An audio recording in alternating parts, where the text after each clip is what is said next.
Hello दोस्तों, आप सभी का स्वागत है प्रीतम एकेडमी पर ऑनलाइन वीडियो में। आज का लेक्चर जो है वो बहुत ही मोस्ट इम्पोर्टेंट है। अगर इसे आपने अच्छे से कर लिया तो आपके 4 से 5 नंबर जो है वो फिक्स हो जाएंगे। इससे बाहर जो है आपका कोई भी क्वेश्चन एनसीआर 2005 से नहीं पूछे जाएगा। मैं गारंटी के साथ चैलेंज के साथ कह रहा हूँ। ठीक है, तो हमारी बात को याद रखना और हम अपना टॉपिक को स्टार्ट करते हैं। तो आज का हमारा टॉपिक क्या है? National curriculum framework NCR 2005। ये इंग्लिश पेडागोजी में हम पढ़ा रहे हैं। हमने पेडागोजी में भी इसको डिस्कस कर चुके हैं, लेकिन अब इंग्लिश पेडागोजी में हम फिर से इसको अगेन डिस्कस कर रहे हैं। तो इसलिए आप इस टॉपिक को बहुत अच्छे से समझना और आप लोग नोट्स को जरूर प्रिपेयर कर लेना, क्योंकि आप नोट्स को प्रिपेयर करेंगे तो आपको तभी बेनिफिट इसका मिल पाएगा। तो हम अपना टॉपिक स्टार्ट करते हैं। क्या है? National curriculum framework NCR 2005। ठीक है, ये जो एनसीआर 2005 है, ये जो है हमारा फोर्थ है। क्या है? ये एनसीआर जो है वो फोर्थ वाला है। मतलब इससे पहले जो है वो 1975 में, 1988 में, 2000 में आ चुका है। लिस्ट जो ये 2005 ये हमारा लेटेस्ट है। मतलब फोर्थ एनसीआर जो है ये जो है वो एनसीईआरटी के द्वारा पब्लिश किया गया था। ठीक है, एनसीईआरटी इंडिया में एनसीईआरटी के द्वारा इसको पब्लिश किया गया था। एनसीआर 2005 जो है, क्योंकि इसके पहले 3 और एनसीआर आ चुके हैं, हमने आपसे बता दिया 1975, 1988, 2000। लेकिन ये क्या है? ये हमारा लेटेस्ट है, इसलिए इसको हमने क्या बोला है? Latest document related to education. ये क्या है? हमारा ये लेटेस्ट डॉक्यूमेंट है जो कि एजुकेशन से रिलेटेड है। ठीक है, मतलब ये एजुकेशन का नवीनतम दस्तावेज है। ठीक, क्लियर हो गया? यहाँ पे जो इसके ये जो यहाँ से ये क्वेश्चन पूछा गया था कि इसको प्रिपेयर किसने किया है, इसको जो है वो प्रिपेयर किसने किया है। ठीक है, किसने तैयार किया है? तो इसको प्रोफेसर एस्पाल द्वारा इसको क्या किया गया है? तैयार किया गया है। क्लियर? तो इट वाज प्रिपेयर्ड प्रोफेसर एस्पाल। इसको प्रोफेसर एस्पाल द्वारा प्रिपेयर किया गया है और एचआरडी के द्वारा इसको जो है वो एचआरडी की अनुशंसा पर तैयार किया गया। It was prepared according to HRD, मतलब एचआरडी के अनुसार, या एचआरडी मतलब एचआरडी के रिकमेंडेशन भी बोल सकते हो। ठीक है, रिकमेंडेशन ऑफ एचआरडी मतलब एचआरडी के अनुशंसा पर या एचआरडी के अनुसार इसको तैयार किया गया था। एचआरडी का फुल फॉर्म क्या होता है? Human resource development. ठीक है, ministry of human resource development, government of India. Clear है? नेक्स्ट पॉइंट जो आता ये है कि ये इसकी टैगलाइन क्या है, मतलब इसका मेन एम क्या है, मेन पर्पस क्या है, इसकी टैगलाइन क्या है, ये किस पर बेस्ड है? तो ये जो है वो बेस्ड है एजुकेशन विदाउट बर्डन। ये किस पर बेस्ड है? Education without burden. Education without burden का मीन्स बिना बोझ की शिक्षा। मीन्स एनसीआर 2005 ये कहता है कि बच्चा ऐसी शिक्षा प्राप्त करे जो उसके व्यवहार में आ जाए, जो उसके व्यवहारिक हो, ना कि रटने पर बेस्ड हो। मतलब एनसीआर 2005 का कहने का मीन्स है कि टैगलाइन क्या है कि एजुकेशन विदाउट बर्डन, बच्चे को ऐसी शिक्षा प्राप्त करें जो बिना बोझ के शिक्षा। मीन्स इसका कहने का मीन्स ये है कि बच्चे को ऐसी शिक्षा मिले जो उसके व्यवहार में आ सके। ठीक है, मतलब जो व्यवहारिक हो, ना कि रटने वाली हो। ठीक है, एनसीआर जो है वो रूट लर्निंग को डिस्करेज करता है, मतलब रटने की बिल्कुल हतोत्साहित करता है। क्लियर? तो इसका ये पॉइंट हो गया। नेक्स्ट आता है कि इसमें नेक्स्ट पॉइंट जो आता है, इसने किस पर फोकस किया है? तो लर्निंग बाय डूइंग। मतलब इसने ये कहा है कि जो टीचिंग मेथड्स ऐसे प्रयोग की जाए क्लासरूम में जो लर्निंग बाय डूइंग पे फोकस करें, मतलब ऐसी शिक्षण विधियों का उपयोग करें कि वो जो है वो लर्निंग बाय डूइंग पर फोकस करें। मतलब बच्चा करके सीखने पर बेस्ड हो। जब बच्चा खुद करके सीखेगा तो उसके अंदर नई नई क्रिएटिविटी डेवलप होगी। ठीक है, उसका डेवलपमेंट अच्छा होगा। ठीक है, तो इसलिए ये क्या करता है? लर्निंग बाय डूइंग पर फोकस करता है। नेक्स्ट आता है कि एनसीआर 2005 ने क्या बताया है कि जो मल्टीलिंगुअलिज्म इन लर्निंग होता है वो एज अ रिसोर्स, क्या है? एक संसाधन है मल्टीलिंगुअलिज्म। क्योंकि अगर हम लैंग्वेज की क्लास में मल्टीलिंगुअलिज्म का प्रयोग कर रहे हैं मतलब एक से अधिक भाषाओं का प्रयोग कर रहे हैं, तो वो बच्चों की कॉग्निटिव ग्रोथ को क्या करेगी, डेवलपमेंट करेगी, स्कॉलास्टिक डेवलपमेंट करेगी, ठीक है, सोशल डेवलपमेंट को बढ़ावा देगी अगर एक से अधिक भाषाओं का प्रयोग करेंगे। तो इन्होंने क्या कहा है कि मल्टीलिंगुअल जो है लर्निंग में एक क्या है, एक रिसोर्स है। क्लियर है। नेक्स्ट पॉइंट क्या आता है कि language learner constructor of knowledge. इन्होंने जो एनसीएफ 2005 था, क्या था, एनसीएफ 2005 था, इसने ये बताया, इसने ये रोकेट्स किया कि लैंग्वेज लर्नर्स होते हैं वो एक कंस्ट्रक्टर ऑफ नॉलेज, मतलब नॉलेज को क्या करते हैं, कंस्ट्रक्ट करते हैं। ठीक है, ये नॉलेज को कंस्ट्रक्टर होते हैं, लैंग्वेज लर्नर्स होते हैं वो कंस्ट्रक्टर ऑफ नॉलेज होते हैं। ये आपका सीटेट में पूछा जा चुका पॉइंट है। सभी पॉइंट हमने जो निकाले वो कहीं ना कहीं आपके सीटेट में पूछे गए हैं और वो किसी भी सब्जेक्ट में पूछे गए हैं। क्लियर है। नेक्स्ट पॉइंट जो आपका आता है, ये आपका इंग्लिश पेडागोजी में ही पूछा गया है। ठीक है, ये भी आपका इंग्लिश पेडागोजी में पूछा गया है। क्लियर है। और ठीक है, bilingual and multilingual raise the cognitive growth and scholastic achievement. हमने बताया कि बाइलिंगुअल मतलब अगर आप दो भाषाओं को प्रयोग कर रहे हैं या एक दो से अधिक भाषाओं को प्रयोग कर रहे हैं। दो से अधिक भाषाएं कब प्रयोग की जाती है, बच्चा जब एक भाषा से, मान लिया इंग्लिश की क्लास है, बच्चे को इंग्लिश नहीं समझ में आ रही, तो हमने उसको मदर टंग से कोरिलेट किया तो वो चीज उसको अच्छे से समझ में आएगी ना। तो इसने क्या कहा कि बाइलिंगुअल और मल्टीलिंगुअल जो होता है वो क्या, वो कॉग्निटिव ग्रोथ और स्कॉलास्टिक अचीवमेंट शैक्षिक पक्ष को क्या देता है, मजबूत बनाता है। ठीक है, क्लियर हो गया ये पॉइंट। नेक्स्ट पॉइंट जो हमारा ये आता है कि text book information should not be considered knowledge. मतलब जो टेक्स्ट बुक में दी गई, जो टेक्स्ट बुक में जो इंफॉर्मेशन दी जाती है उसको ज्ञान ना माना जाए। क्योंकि अगर मान लिया हम कोई कुछ पढ़ लिए, हमने दूसरे से पूछा, मान लिया उसने नहीं पढ़ा, ठीक है, तो इसका मीन्स ये थोड़ा नहीं हुआ कि वो उसको नहीं पता है, ठीक है, उसने नहीं पढ़ा इसलिए उस चीज को नहीं पता है। तो इसलिए इसका कहने का मीन्स है कि टेक्स्ट बुक में जो दी गई इंफॉर्मेशन है उसको नॉलेज ना समझा जाए, मतलब ज्ञान ना माना जाए। क्लियर हो गया। नेक्स्ट पॉइंट ये है कि connecting knowledge to the life outside school. इसका मीन्स क्या है कि जो हम बच्चों को ज्ञान दे रहे हैं उसको हम बाहरी जीवन से क्या करें, कोरिलेट करें। अगर हम बाहरी जीवन से जोड़ के कोई चीज पढ़ाते हैं तो वो बच्चों के माइंड में ज्यादा समय तक बैठी रहती है। इसका मीन्स ये है। क्लियर है। नेक्स्ट आता है, नेक्स्ट पॉइंट जो आता है वो English is a global language. ये आपका सीटेट का क्वेश्चन पूछा गया। ठीक है, ये भी आपका सीटेट का क्वेश्चन सी है। क्लियर है। तो ये आपका पूछा गया इंग्लिश में पेडागोजी में, इंग्लिश जो है वो ग्लोबल लैंग्वेज इन इंडिया। ठीक है, English is a global language in India. Clear हो गया कि इंग्लिश को ग्लोबल लैंग्वेज माना गया है इंडिया में। नेक्स्ट पॉइंट ये आता है कि teacher should be help in reaching the learners imagination. जो टीचर्स होता है, क्या होता है, जो टीचर्स होता है, इसका कहने का मीन्स ये होता है कि टीचर्स जो है वो सहयोग प्रदान करता है। किसमें सहयोग प्रदान करता है, इनरिचिंग द लर्नर्स इमेजिनेशन, मतलब लर्नर्स के अंदर इमेजिनेशन को क्या करता है, इमेजिनेशन को बढ़ावा देता है। क्लियर हो गया कि ये जो होता है वो लर्नर्स के अंदर इमेजिनेशन पावर को क्या करता है, बढ़ाता है। इनरिचिंग का मीन्स होता है बढ़ाए। क्लियर है, इसका मीन्स ये है। नेक्स्ट आता है across the curriculum approach for English for teaching English means. ये भी आपका सीटेट का क्वेश्चन पूछा गया है। ठीक है, ये भी आपका सीटेट का क्वेश्चन है इंग्लिश पेडागोजी का। तो ये क्या है, across the curriculum approach for teaching English means, मतलब करिकुलम के अक्रॉस में इंग्लिश टीचिंग इंग्लिश का क्या मतलब है। क्योंकि अगर करिकुलम के अक्रॉस में टीचिंग इंग्लिश का मीन्स ये है कि ये ब्रेक करता है, क्या क्या ब्रेक करता है, ये बैरियर्स को ब्रेक करता है। इंग्लिश और अदर सब्जेक्ट के बीच जो बैरियर कार्य कर रहा है, जो बाउंड्री कार्य करे, उसको क्या करता है, ये ब्रेक करता है। क्लियर हो गया।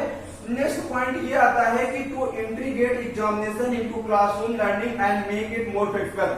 जो इंटीग्रेट एग्जामिनेशंस को इंटीग्रेट एग्जामिनेशंस को क्लासरूम लर्निंग से इंटीग्रेट किया जाए और ये जो हो वो क्या हो, फ्लेक्सिबल हो। क्या हो, ये फ्लेक्सिबल हो। मीन्स फ्लेक्सिबल का मीन्स ये होता है कि जो हमारा जो क्वेश्चन पेपर तैयार कर, जो एग्जामिनेशन तैयार कर रहे हैं वो रीजनिंग को बढ़ाना दे। क्या दे, रीजनिंग को बढ़ाएं, क्रिएटिविटी को डेवलप क्या करें, क्रिएटिविटी मतलब क्रिएटिविटी एबिलिटी को इंक्रीज करें। इसका कहने का मीन्स है कि बच्चों के अंदर क्रिएटिविटी को लाए, एबिलिटी को इंक्रीज करें। क्लियर है। और जो है वो रीजनिंग पावर को इंक्रीज करे। ठीक है, और जो मेमोराइजेशन को रिप्लेस करे, मतलब रटने की जगह इन पर फोकस करे, मतलब रीजनिंग पे, क्रिएटिविटी पे और एबिलिटी पे क्या करे, फोकस करे। क्लियर है। मीन्स बच्चे को जो है वो पार्शियलिटी ना की जाए, ठीक है। मतलब इसका कहने का मीन्स ये भी है कि जो है वो फ्लेक्सिबल हो, क्लियर है। नेक्स्ट पॉइंट जो आता है to enriching the curriculum so that it goes beyond the text book. इसका क्या मानने का मीन्स है, इस पॉइंट का कहने का मतलब क्या है, इसका कहने का मीन्स ये है कि enriching the curriculum so that it goes beyond the text book. इसका कहने का मीन्स ये है कि करिकुलम में बढ़ावा दे, मीन्स एक्टिविटी को बढ़ावा दे, क्या दे, एक्टिविटी को बढ़ावा दे, टेक्स्ट बुक से दूर ले जाए, करिकुलम को जो है वो टेक्स्ट बुक से दूर ले जाए, मतलब उसमें एक्टिविटी वगैरह भी शामिल की जाए, इसका कहने का मीन्स ये है। नेक्स्ट पॉइंट क्या आता है कि जो हमारा ये एनसीएफ नेशनल करिकुलम फ्रेमवर्क है, ये 3 लैंग्वेज फॉर्मूला इंप्लीमेंट करता है। 3 लैंग्वेज फॉर्मूला किसके द्वारा दिया गया था, ये कोठारी कमीशन के द्वारा दिया गया था। 3 लैंग्वेज फॉर्मूला जो है वो किसके द्वारा दिया गया था, तो ये कोठारी कमीशन के द्वारा जो है वो दिया गया था, ठीक है, कोठारी कमीशन के द्वारा दिया गया था। क्लियर हो गया। ये कब दिया गया था, तो ये आपको पता होना चाहिए 1964 से 1966 के बीच में जो है वो दिया गया था कोठारी कमीशन के बाद 3 लैंग्वेज फॉर्मूला। 3 लैंग्वेज फॉर्मूला ये कहता है कि लैंग्वेज जो वो 3 लैंग्वेज फॉर्मूला में जो फर्स्ट लैंग्वेज होती है वो आपकी मदर टंग होती है, वो चाहे इंग्लिश हो या हिंदी। अगर इंग्लिश मदर टंग है तो इंग्लिश को प्रेफरेंस दिया जाएगा, अगर हिंदी मदर टंग है तो हिंदी को प्रेफरेंस दिया जाए। सेकंड जो होती है वो आपकी एजुकेशन लैंग्वेज है, अगर इंग्लिश को फर्स्ट लैंग्वेज माना गया है तो आप इंग्लिश को क्या मानेंगे, एजुकेशन लैंग्वेज मानेंगे। और जो थर्ड लैंग्वेज होगी वो आपके इच्छा के अनुसार, मतलब वो अपनी इच्छा के अनुसार चूज कर सकते हैं, ये 3 लैंग्वेज फॉर्मूला बोलता है। फोकस ऑन आर सीरीज का मैंने का मीन्स ये है कि जो एनसीएफ 2005 जो है वो फोकस करता है सभी स्किल्स पे, मतलब LSRW सभी। अगर कोई चीज पढ़ाई जाए वो भी LSRW मतलब चारों स्किल उसमें कोरिलेट हो जाए तो वो जो पढ़ाई होती है वो आपकी बहुत अच्छी मानी जाती है। क्लियर है। Emphasize on mother tongue as medium of instruction. इन्होंने कहा कि मदर टंग को बढ़ावा मिले एज ए इंस्ट्रक्टर, मतलब जो जहां पे आप इंस्ट्रक्शन दे रहे हैं उसमें मदर टंग को क्या किया जाए, एम्फसाइज किया जाए। क्लियर है। तो बच्चों को वो इंस्ट्रक्शन ज्यादा समझ में आएंगे। नेक्स्ट पॉइंट क्या आता है कि status of English in India. ये भी आपका सीटेट का क्वेश्चन है कि जो स्टेटस होता है इंग्लिश का इंडिया में वो क्या है, एसोसिएट ऑफिशियल लैंग्वेज। मतलब ये जो इंग्लिश का स्टेटस है इंडिया में वो क्या है, एसोसिएट ऑफिशियल लैंग्वेज इसको माना गया है एनसीएफ के आधार पे। तो सिर्फ लर्निंग फ्रॉम रूट मेथड, इसका क्या माना कहने का मीन है, लर्निंग को शिफ्ट किया जाए रूट मेथड से, ठीक है। मतलब रूट मेथड को क्या किया जाए, डिस्करेज किया जाए, मतलब हतोत्साहित, मतलब रखने की विधि को हतोत्साहित करना, ठीक है, discourage of rote method. Clear हो गया। ये भी आपका बहुत इंपॉर्टेंट पॉइंट है कि ये रखने की विधि पर जो है वो फोकस नहीं करता है, ये लर्निंग बाय डूइंग पर फोकस करता है। क्लियर हो गया। इतने पॉइंट्स जो है आपको क्लियर हो गए, ये 20 पॉइंट्स थे, ठीक है। अब हम आपसे जो है कुछ पॉइंट और डिस्कस कर लेते हैं।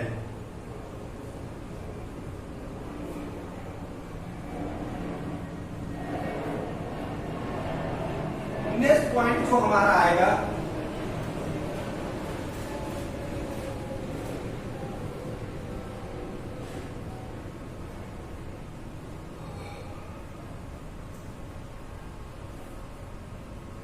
नेक्स्ट पॉइंट जो हमारा है ये है कि parents should be involve in education activities. And 21 points ये है कि parents should be involved in education activity. Parents should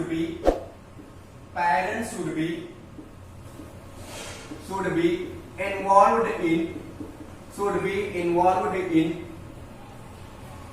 इन, ठीक है, पेरेंट्स को जो है वो शामिल किया जाए एजुकेशन एक्टिविटीज में,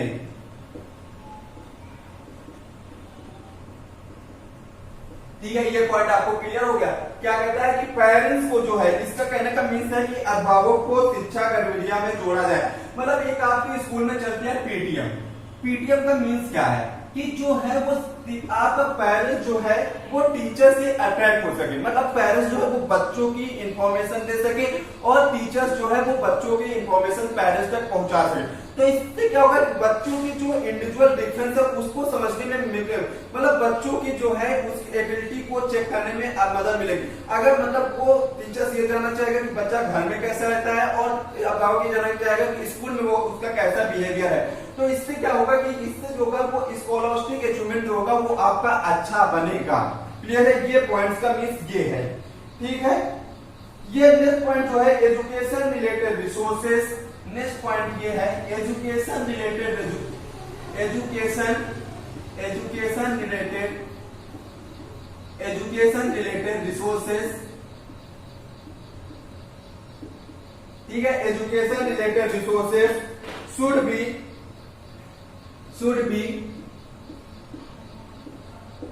ठीक है, education related resources should be delivered, ठीक है, should be delivered to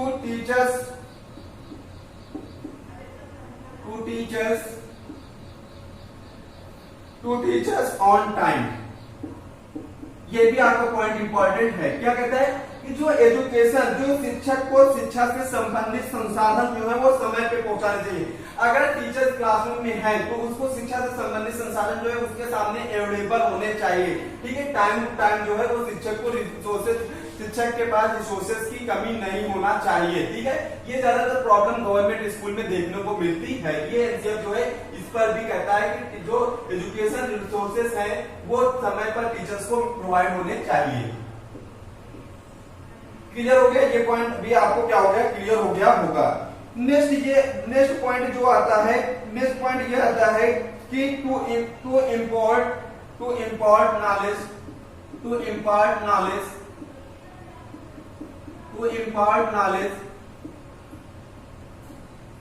import knowledge और नॉलेज ऑफ मोरल एजुकेशन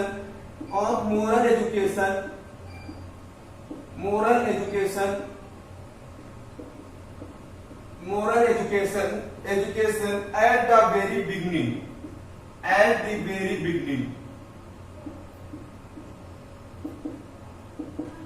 इसका क्या मीन्स है कि मतलब इसका कहने का मीन्स ये है कि शुरुआत में ही नैतिक शिक्षा का ज्ञान दिया जाए।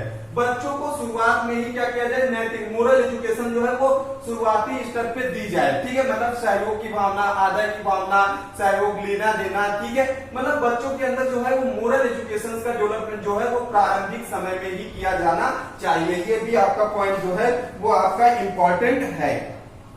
क्लियर हो गया? नेक्स्ट पॉइंट ये आता है कि जो should be focus on holistic curriculum should focus on the. Next point ये आता है curriculum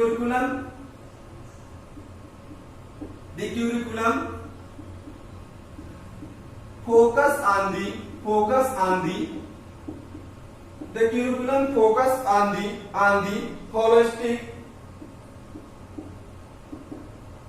holistic development,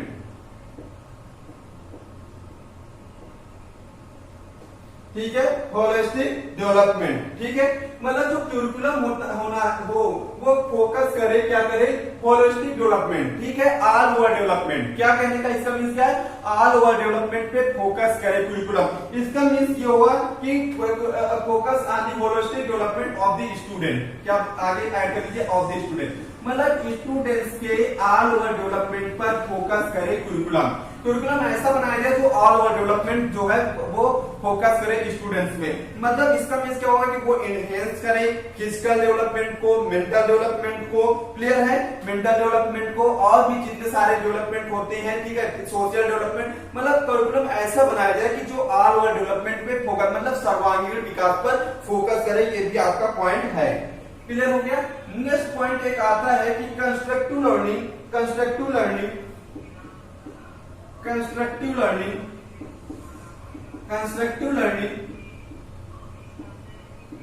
जो कंस्ट्रक्टिव लर्निंग होती है, कंस्ट्रक्टिव लर्निंग, ठीक है, has to be part of